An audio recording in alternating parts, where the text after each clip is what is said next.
Good afternoon and welcome to Monday's edition of the Warrior Daily. I'm Cameron Weidenthal, joined by women's basketball coach Carrie Lohr.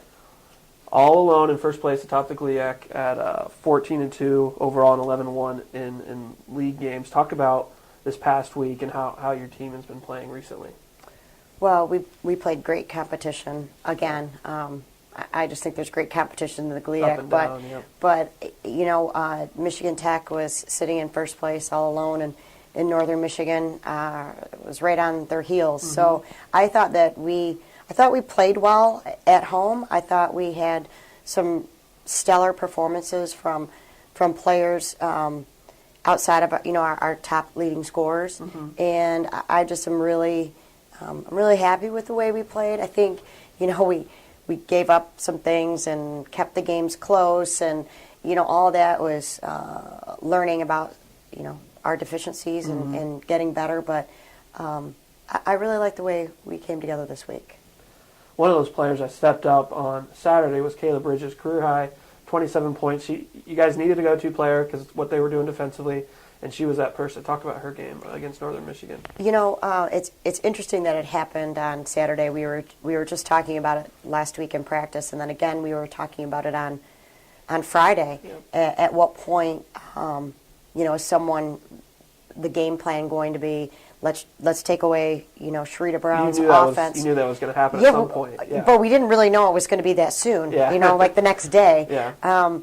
So as a team, we've definitely had these discussions, mm-hmm. and we have prepped our players that the opportunity is going to be yours. We don't know who it's going to be for and when it's going to be here, but at some point, people are going to say, okay, let's see if we can take away Sharita Brown and let the rest of them beat us. Yeah. And so it motivated our players, mm-hmm. and when they saw it happening on Saturday, we were ready to capitalize, and Kayla was the go-to. She did a great job, mm-hmm. and really kind of just kept the game simple. Yeah. It's not as if she was stepping out, hitting 12 to 15 footers, and we didn't need to knock down the three ball. Mm-hmm. She just was attacking the basket on the inside, and I was really happy to see that, and I know her teammates were as well. She played excellent. Busy stretch coming up. We got stay at home for Thursday against Ferris State. You can watch that game on Comcast CN 900, and then go to Grand Valley Saturday and then Lake Superior on Monday. Talk about, first of all, let's preview that Ferris State game on Thursday. Ferris is really playing well. The games that they've lost have been single-digit games. Mm-hmm. So I think that they're a hot team right now. Yeah. They are number one in three-point field goal percentage, and they have the Player of the Year, preseason Player of the Year, and Sarah Deshone, and she's going to show up and she's going to play and rally her teammates around her. So when you're facing the preseason Player of the Year, a great three-point shooting team, and I think that they've played their best basketball in January. Mm-hmm. Don't look at their record. They've played their best basketball in this last 3 weeks. Yep. That's going to be a tough one. And then what challenges do Grand Valley and Lake Superior bring to the table? At Grand Valley, at Lake Superior, this is really a tough stretch for us the next 6 days.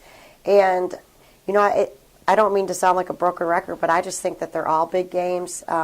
Whether you're playing Michigan Tech at home or you're playing Grand Valley on the road, they're just as important. The league is very competitive. There's been several upsets, I guess, so to speak, based on preseason rankings.